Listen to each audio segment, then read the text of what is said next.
Welcome to the access knowledge. आज का हमारा टॉपिक है रेड ब्लड सेल्स, आरबीसी या फिर एरिथ्रोसाइट्स।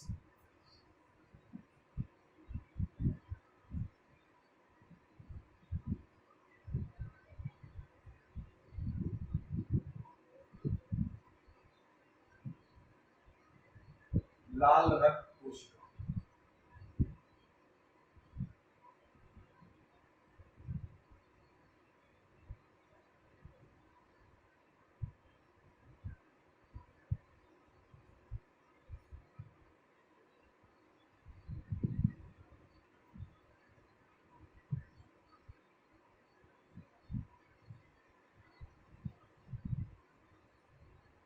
इसका एक नाम और है, वो नाम है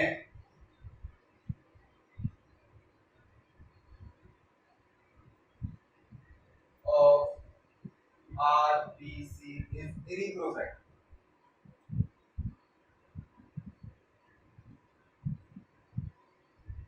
other name of RBC is erythrocyte. अब हम अगला फैक्ट देखें कि जो रेड ब्लड सेल है वो हमारे बॉडी के अंदर या हमारे ब्लड के अंदर सबसे ज्यादा मात्रा में पाई जाती है। मतलब आप नंबर्स की बात करें, क्वांटिटी की बात करें, तो सबसे ज्यादा क्वांटिटी या सबसे ज्यादा नंबर्स अगर किसी सेल के हैं ब्लड में तो वो है हमारी आरबीसी के। तो on an average number of RBC in human approximately in male की बात करें it is approximately 5 million यानी 50 लाख पर mm³ of blood।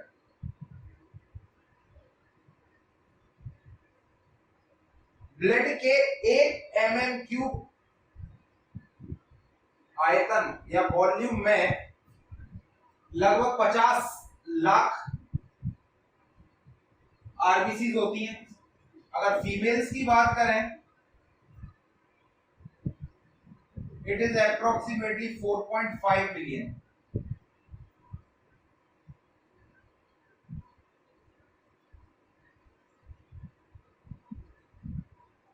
In females it is approximately 4.5 million। अगर बच्चों की बात करें in child it is approximately 7 million.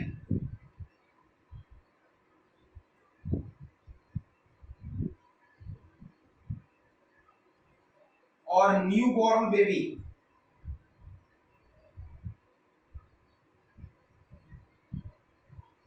में 6.5 मिलियन।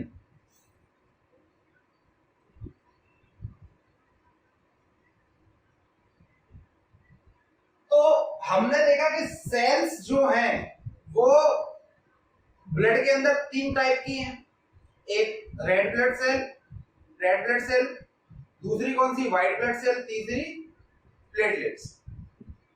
तो अकॉर्डिंग टू द क्वांटिटी या फिर नंबर्स में अगर डील करें तो अकॉर्डिंग टू द क्वांटिटी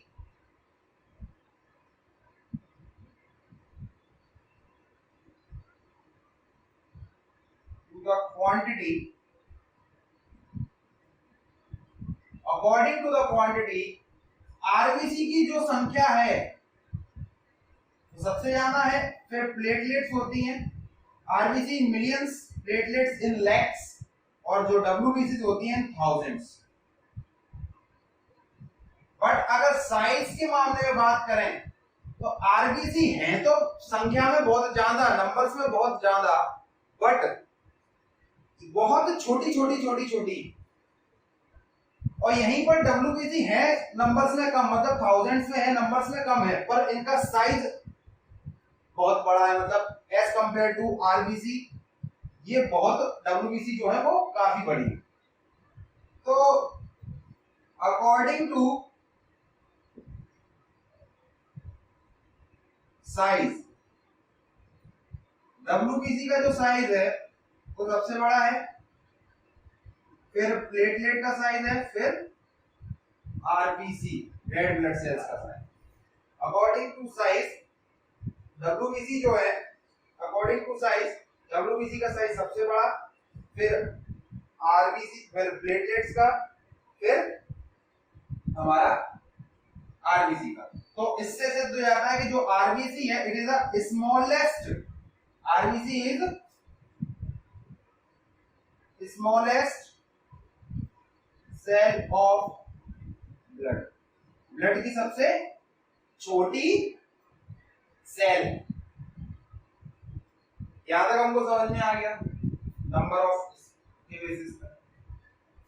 अब देखिए आरबीसी को ब्लड की मेन सेल कहा जाता है, जिसके बारे में हम पहले भी डिस्कस कर चुके हैं, पर अब थोड़ा डिटेल में डिस्कस करेंगे।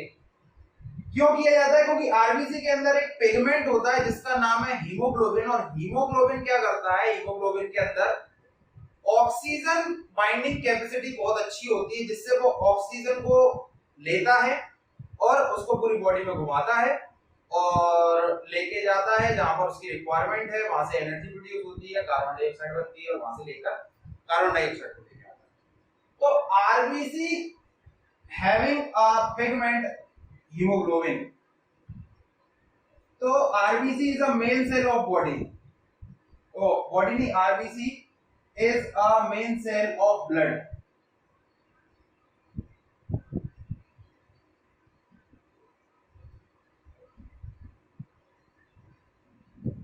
Why? Because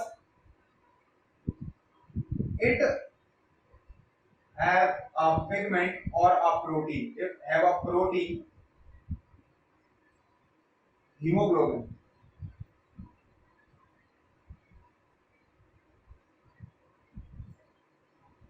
haemoglobin. तो अब मैं थोड़ा सा वर्किंग और हीमोग्लोबिन को थोड़ा सा समझाने की कोशिश करता हूं कि सपोज दैट ये है एटमॉस्फेयर। एटमॉस्फेयर से जो एयर है वो हमारे कहां तक, या हमारे हमारे क्या कहते हैं, नोज, हमारे नाक से होते हुए, नॉस्ट्रिल से होते हुए कहां पर जाएगी, हमारे विंड पाइप में जाएगी, विंड पाइप में जाएगी। विंड पाइप को हम ट्रैकिया भी कहते हैं, तो ट्रैकिया और विंड पाइप। विंड पाइप के बाद किस में जाएगी, हमारा जो एयर है वो किस में जाएगी, वो लंग्स में जाएगी। अब लंग्स में क्या है, ब्लड भरा हुआ है। लंग्स में बहुत छोटी छोटी यूनिट होती है जिनको एल्वियोलिस कहा जाता है। उसमें क्या होता है, ब्लड भरा हुआ होता है, ब्लड का ट्रांसफर होता है, कैपिलरीज होती हैं बहुत छोटी छोटी जिनमें ब्लड का ट्रांसफर होता है। तो उस ब्लड के अंदर लंग्स में होता है ब्लड, जो एयर है वो ब्लड में गया। ब्लड में क्या होती है, ब्लड में होती है आपकी क्या कहते हैं, आरबीसी। आरबीसी में भैया हीमोग्लोबिन, हीमोग्लोबिन। अब ये क्या करेगा, जो हीमोग्लोबिन एयर में उपस्थित केवल ऑक्सीजन को, एयर में उपस्थित ऑक्सीजन को अपने साथ जोड़ लेगा। तो ये यहां पर एयर में उपस्थित ऑक्सीजन को अपने साथ जोड़ा, ये ऑक्सीजन को जोड़ा और एक ये जोड़ लिया और बना लिया क्या, ऑक्सी हीमोग्लोबिन, और बना लिया क्या, ऑक्सी हीमोग्लोबिन। अब ये ऑक्सी हीमोग्लोबिन वो पूरे के पूरे शरीर में जहां पर हमको रिक्वायरमेंट है, हमारी एक सेल तक लेके गए ऑक्सीजन को। अब जैसे ही ये ऑक्सी हीमोग्लोबिन जो है HbO2 ये हमारे सेल में पहुंचा, और सेल में है ग्लूकोज वगैरह, ये सब जो एनर्जी न्यूट्रिएंट्स है, एनर्जी मॉलिक्यूल्स है वो है, तो वहां पर ऑक्सीजन को छोड़ दिया। अब C6H12O6 is a formula, chemical formula of glucose. अब क्या करेगा, ये ऑक्सीजन यहां पर इसको छोड़ दिया, और जब जैसे ही ऑक्सीजन C6H12O6 के कांटेक्ट में आता है तो ऑक्सीजन इसको ऑक्सीडाइज कर देता है, या ऑक्सीडाइज करने के बाद बनाता है CO2 और H2O। इसके साथ कुछ अमाउंट ऑफ एनर्जी भी जनरेट होती है। और इस एनर्जी किसके फॉर्म में जनरेट होती है? एटीपी के फॉर्म में। और इस एटीपी का फुल फॉर्म है एडिनोसिन ट्राइफॉस्फेट।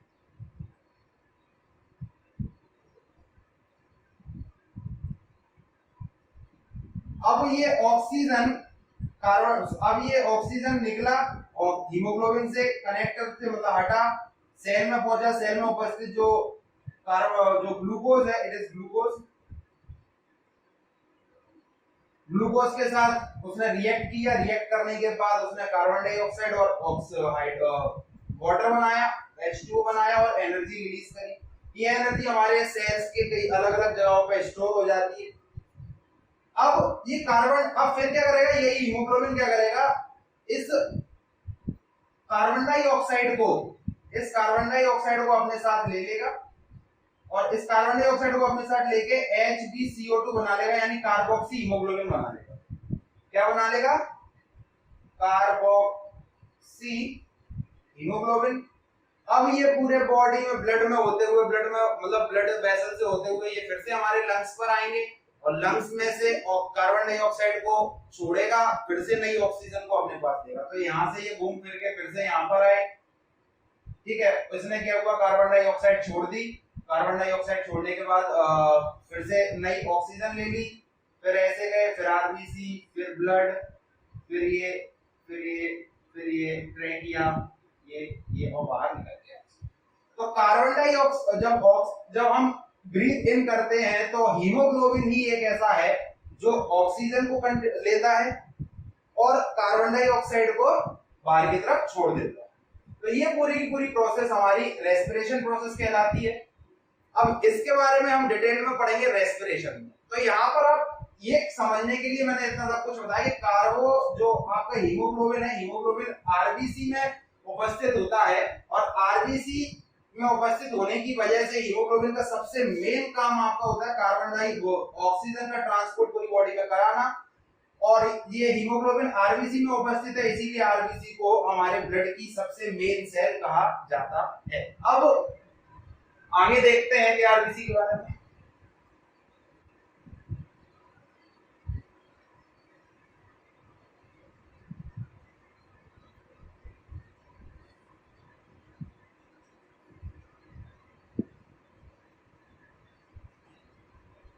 सबसे मेन सेल कहा जाता है। हमने ये भी देखा है कि colour of blood is red due to the red blood cell, because the red blood cell having a protein hemoglobin and the color of the hemoglobin is red। ठीक है, तो आरबीसी जो है वो हमारे जो ब्लड है, ब्लड का कलर जो होता है वो रेड होता है। उसका रीजन ये है कि आरबीसी जो है वो रेड कलर की होती है। आरबीसी के रेड कलर होने का कारण क्या है? उसके अंदर हीमोग्लोबिन है और वो हीमोग्लोबिन क्या करेगा? हीमोग्लोबिन का कलर जो होता है वो रेड होता है, इसीलिए हमारे ब्लड का कलर भी रेड होता है।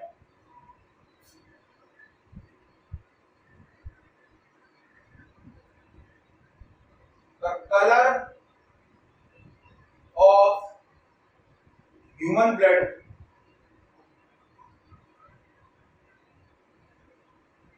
is red because of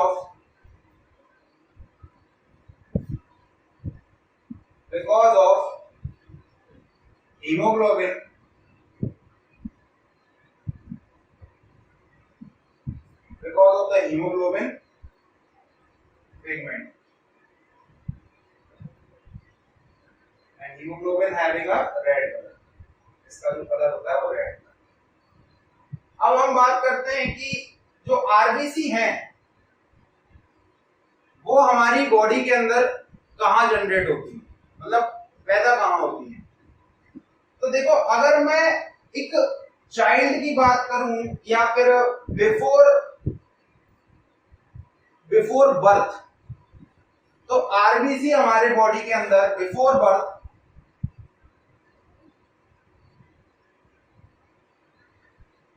या फिर just after birth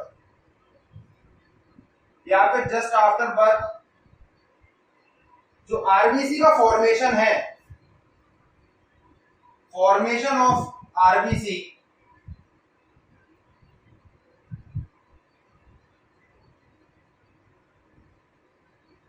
occur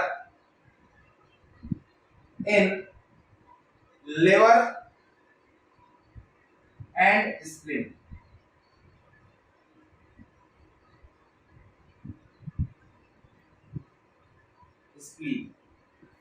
But in adults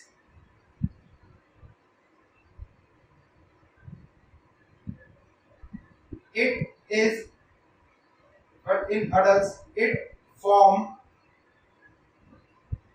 forms in red bone marrow.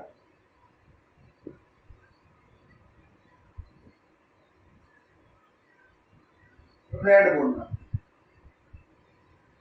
अब बोन मैरो क्या है मैं बता देता हूं कि हमारी जो भी बड़ी बड़ी और लंबी लंबी हड्डियां हैं, जैसे ये एक हड्डी है मान के चलो,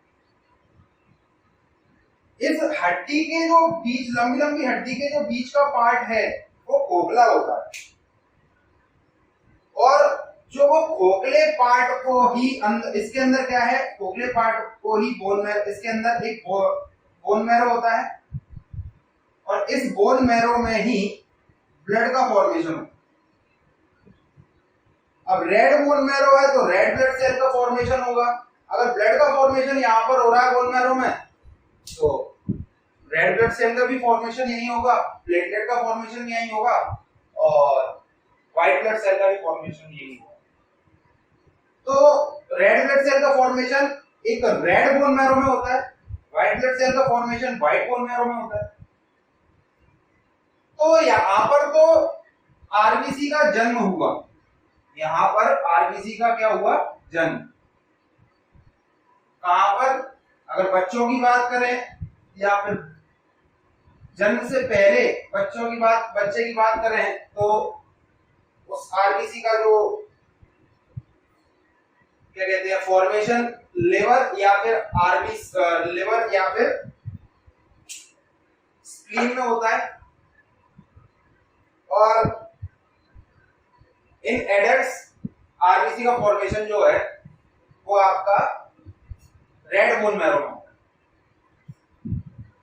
फिर एक अगला कि अब जैसे पैदा तो हो गई, कितने समय तक जिंदा रहेगी आरबीसी, तो life of RBC, life span of RBC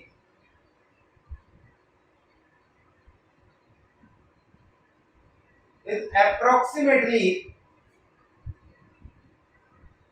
120 days is 120 days 120 दिन पैदा हुई बोन मैरो में, 120 दिन तक जिंदा रही।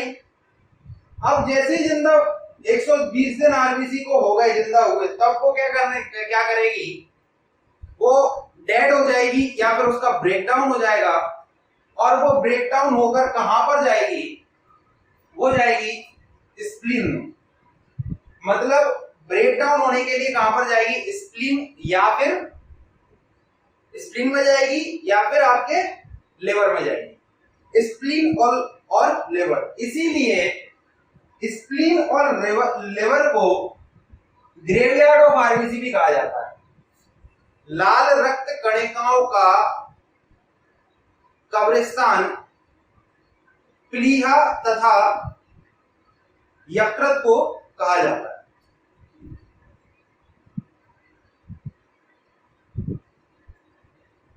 Spleen and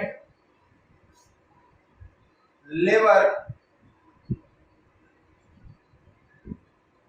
is a graveyard, इसको हिंदी में कहें कब्रिस्तान,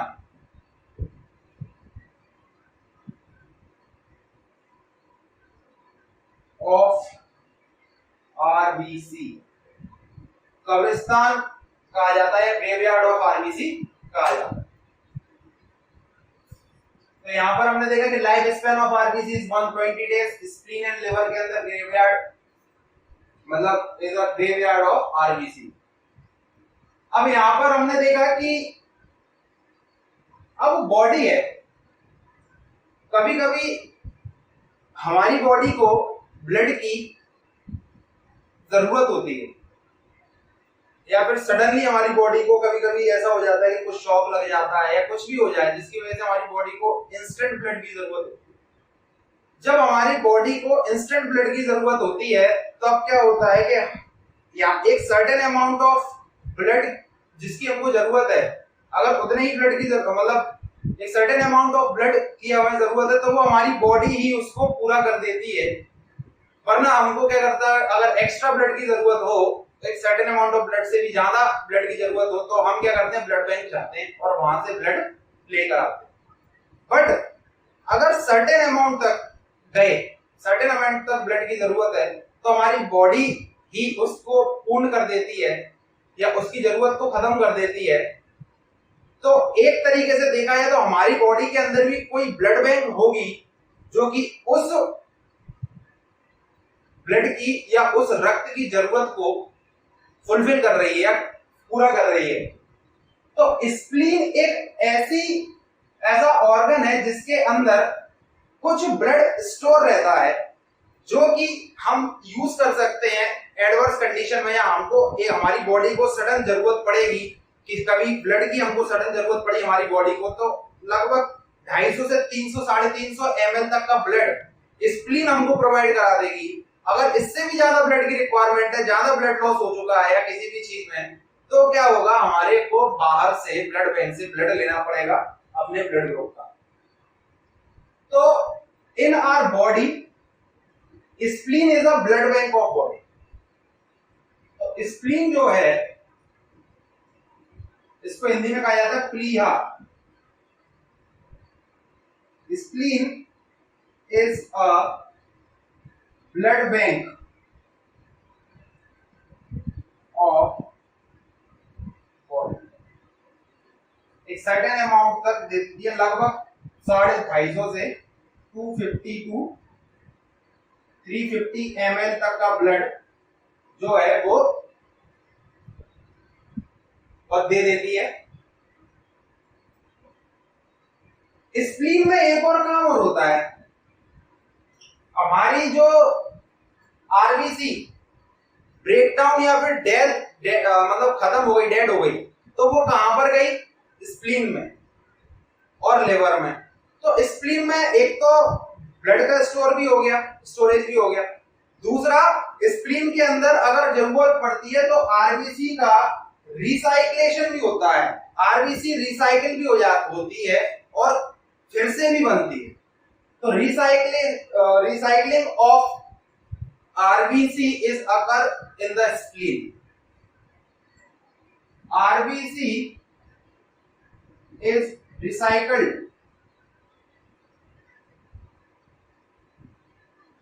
in spleen.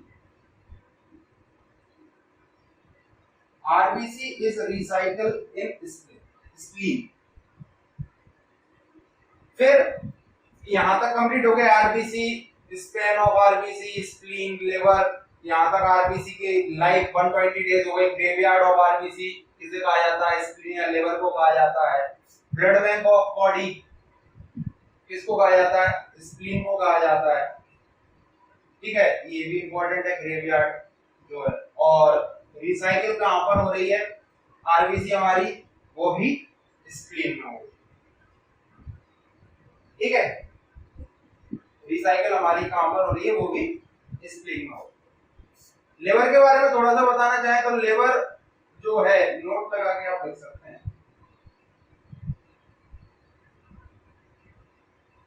लिवर जो है हमारी बॉडी की लार्जेस्ट ग्लैंड है, सबसे बड़ी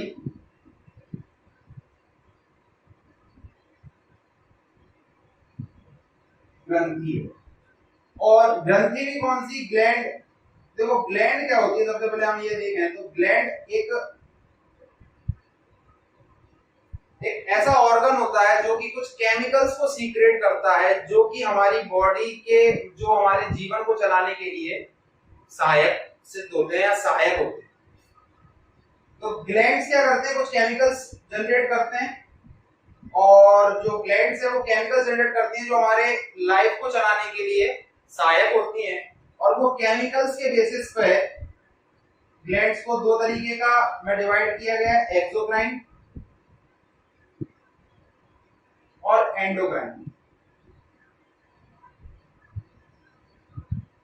एक्सोक्राइन ग्लैंड वो होती है जिनके अंदर जो केमिकल सीक्रेट होते हैं वो है या तो वो एंजाइम होंगे।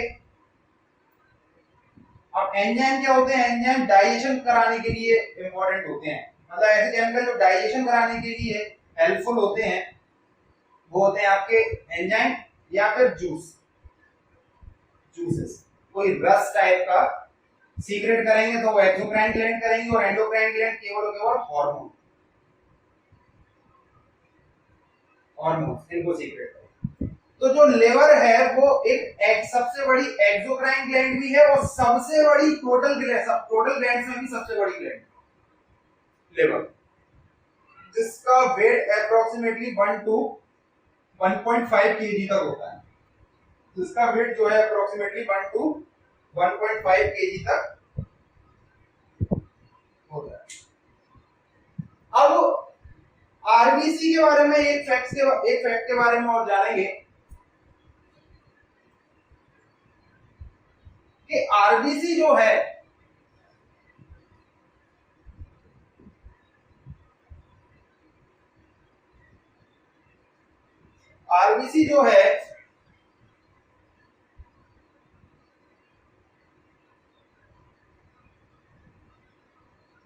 एक सेल है। हम जानते हैं किसी भी सेल को के स्ट्रक्चर को 3 पार्ट में डिवाइड किया जाता है। एक होता है आउटर पार्ट, एक होता है मिडिल पार्ट, एक होता है सेंट्रल पार्ट। जैसे suppose that this is the cell. So जो ये जो पार्ट है, ये पार्ट है हमारा आउटर पार्ट। जो बीच वाला ये पार्ट है, बीच वाला ये पार्ट होता है इनर पार्ट, मिडिल पार्ट। और ये जो इंटरनल जो होता है सबसे, इसको कहते हैं सेंट्रल या इनर पार्ट।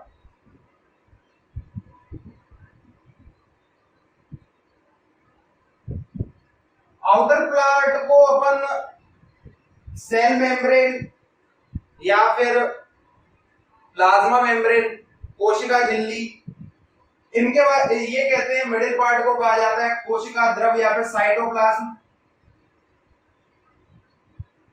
और जो इनर पार्ट होता है, मिडिल को कहा जाता है साइटोप्लाज्म, और जो इनर पार्ट है उसको कहा जाता है न्यूक्लियस।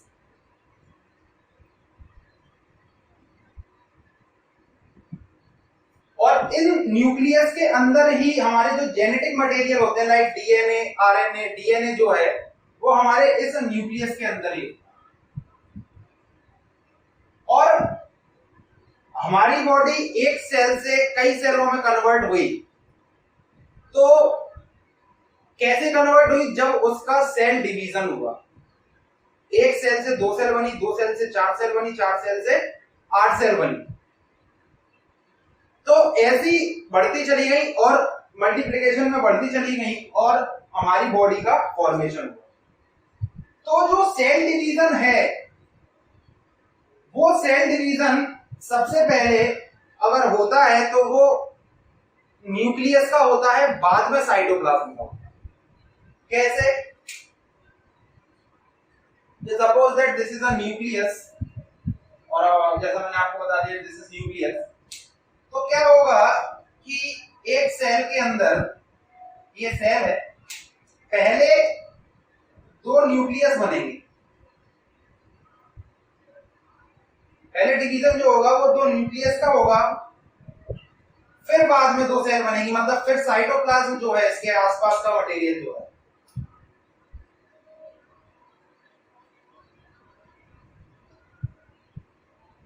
साइटोप्लाज्म इसके आसपास का, फिर साइटोप्लाज्म का डिवीजन होगा।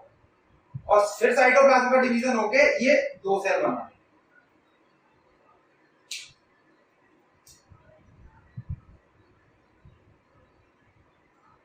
ठीक है, इतनी कहानी मैंने आपको इसीलिए बताई क्योंकि आरबीसी एक ऐसी सेल है जिसके अंदर न्यूक्लियस नहीं पाया जाता। अगर आरबीसी एक ऐसी सेल है जिसके अंदर न्यूक्लियस नहीं पाया जाता, तो न्यूक्लियस नहीं पाया जाता तो उसके अंदर जेनेटिक मटेरियल लाइक डीएनए भी नहीं पाया जाएगा। अगर जेनेटिक मटेरियल नहीं पाया जा रहा और न्यूक्लियस नहीं पाया जा रहा, तो हमने कहा कि पहले न्यूक्लियस डिवाइड होगा सेल डिवीजन में, फिर आपकी साइटोप्लाज्म डिवाइड होगा और फिर नई सेल बनेगी। जब न्यूक्लियस ही नहीं है तो आरबीसी के अंदर सेल डिवीजन भी नहीं। तो nucleus is absent in a RBC.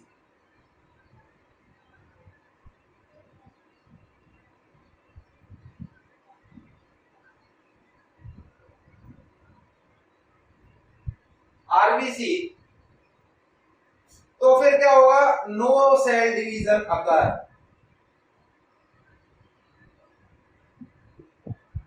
Mammals की बात करें, in all the mammals, human की बात कर रहे हैं तो in all the mammals except 2, 2 को छोड़कर कर दूं,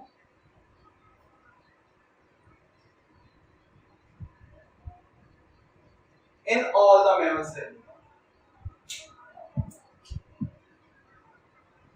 in all mammals,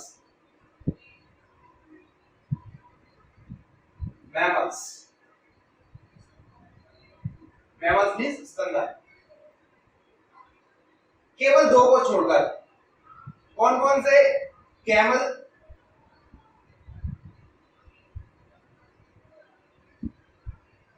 कैमल, केवल 2 कैमल और लामा। कैमल और लामा 2 ऐसे मैमल्स हैं। कैमल मीन्स ऊंट और लामा एक तरीके का छोटा ऊंट ही होता है। आप देखिएगा, लामा सर्च करिएगा तो आपको दिख जाएगा क्या है, आपने देखा होगा कई जगह। तो ये 2 ऐसे जानवर हैं, ऐसे मैमल्स हैं जिनके आरबीसीज में न्यूक्लियस होता है। अगर न्यूक्लियस होता है तो सेल डिवीजन भी होगा। तो इनके आरबीसीज में न्यूक्लियस भी होता है, अगर न्यूक्लियस होता है तो सेल डिवीजन भी होगा। तो ऐसे ही हमारा यहाँ पे आरबीसी के अंदर ये वाला टॉपिक भी कंप्लीट होता है कि nucleus, RBC doesn't have nucleus. फिर जो हमारा अगला पार्ट है वो है डिसीजेस ऑफ आरबीसी। कि आरबीसी के से संबंधित होने वाली जो डिसीजेस हैं वो क्या है कि आरबीसी की डिसीजेस ऑफ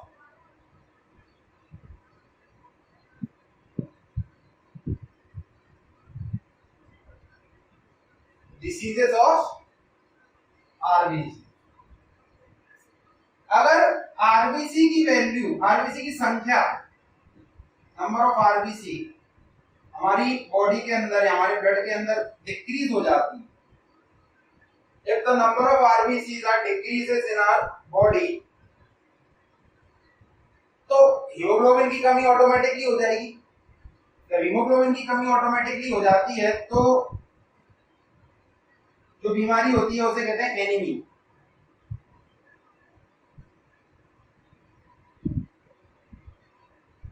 अनीमिया, अनीमिया में आपको देखा होगा कि कई बार क्या होता है कि हीमोग्लोबिन की वैल्यू कम हो जाती है एक सर्टेन लेवल से। तो जैसे मैं एक बार आपको चीजें और बता देता हूं कि normal value of haemoglobin, note डाल के लिख लीजिएगा यहाँ पर।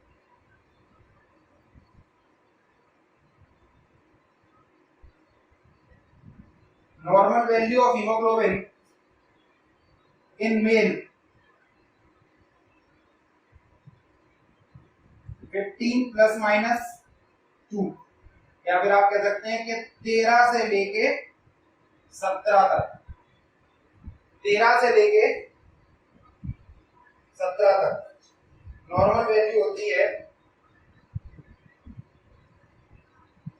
13 से लेके 17 तक पर 100 ml ऑफ ब्लड।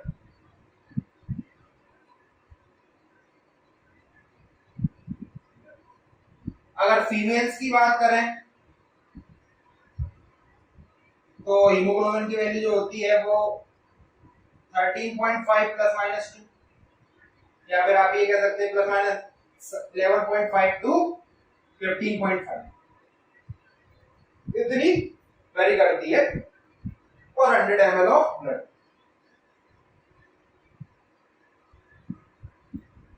और 100 ml ऑफ ब्लड।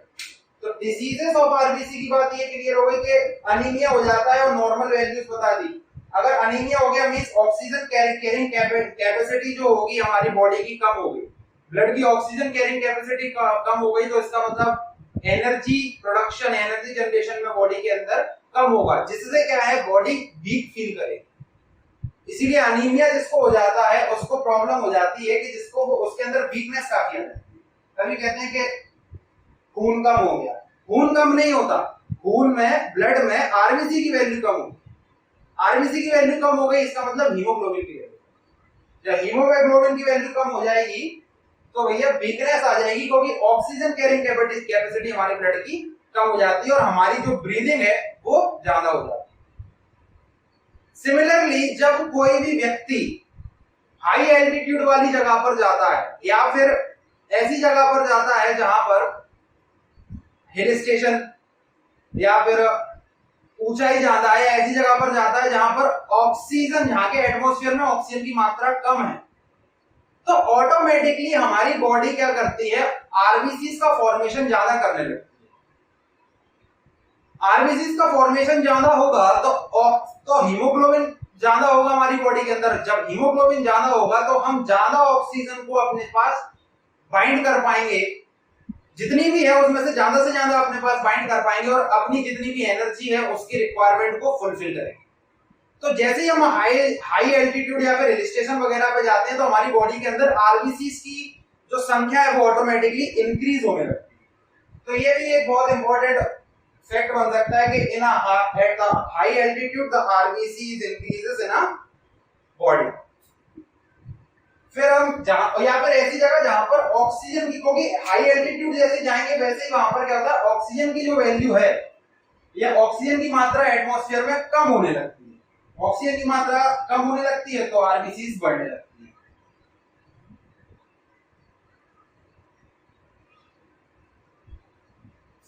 फिर हम बात करें, एक डिसीज हो गई, दूसरी डिसीज कौन सी हो जाएगी, आरबीसी अगर हमारी बॉडी के अंदर अनइवन ग्रोथ हो, आरबीसी मतलब इंक्रीजेस, बॉडी के अंदर आरबीसी की संख्या एक समय के बाद एक पर्टिकुलर संख्या से ऊपर हो जाए। देखिए अति सर्वदा वर्जित, किसी भी वर्ज्यते, इसका मतलब यह है कि किसी भी चीज की अति भी बेकार होती है। तो आरबीसी एक सर्टेन लिमिट तक हमारे लिए सही है। मतलब अगर मेल्स हैं तो 17 हीमोग्लोबिन जितना हो, 17/100 ml ऑफ ब्लड, इतनी आरबीसी ठीक है। उससे ज्यादा होंगी तो भी बीमारी होगी और इस बीमारी का नाम है पॉलीसाइथेमिया।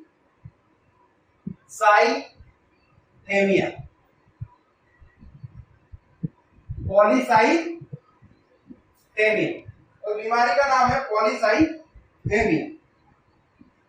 एक बीमारी और होती है जिसका नाम है, जो कि आरबीसी का लाइफ स्पैन कम जब हो जाता है, when the life span of RBC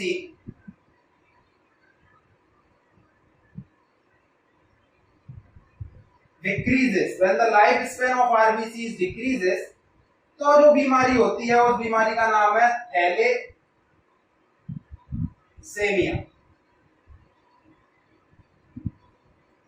उस बीमारी का नाम है थैलेसेमिया।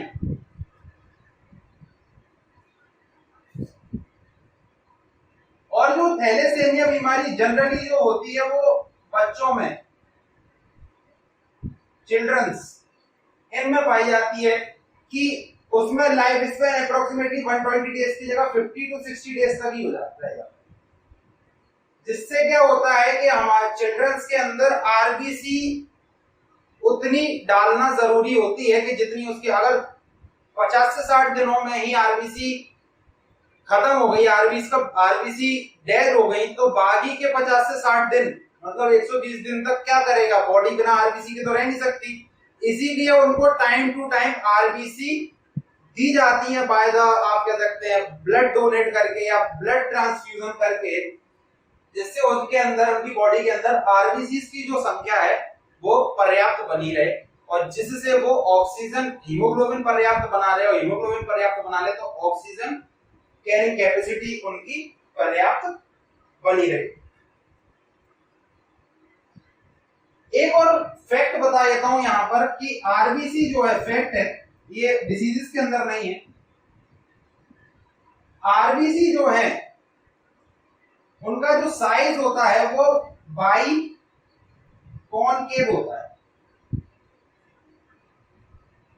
उसका जो साइज होता है वो बाई कॉनकेव होता है। बाई कॉनकेव मतलब एक स्फीयर टाइप का होगा, जिसके बीच में है ना, बीच का अगर देखेंगे तो बीच वाला हिस्सा उसका कॉनकेव बनाएगा, अंदर की तरफ घुसा हुआ होगा इस तरीके का।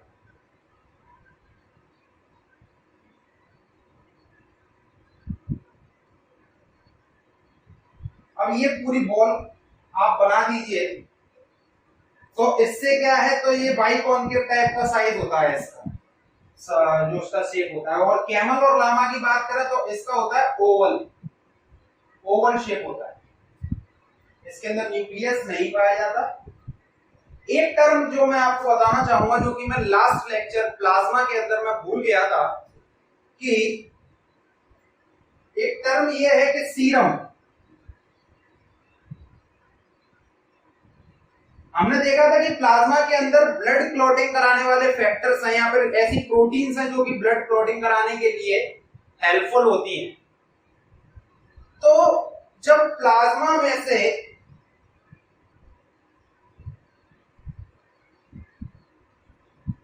ब्लड क्लॉटिंग फैक्टर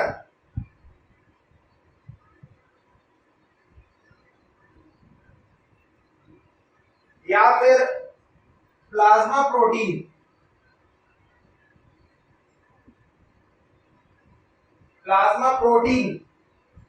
इनको निकाल दिया जाता है, तो जो मेरे को बचा हुआ प्लाज्मा मिलता है उसको कहा जाता है सीरम। और सीरम का यूज किया जाता है फॉर द प्रिपरेशन ऑफ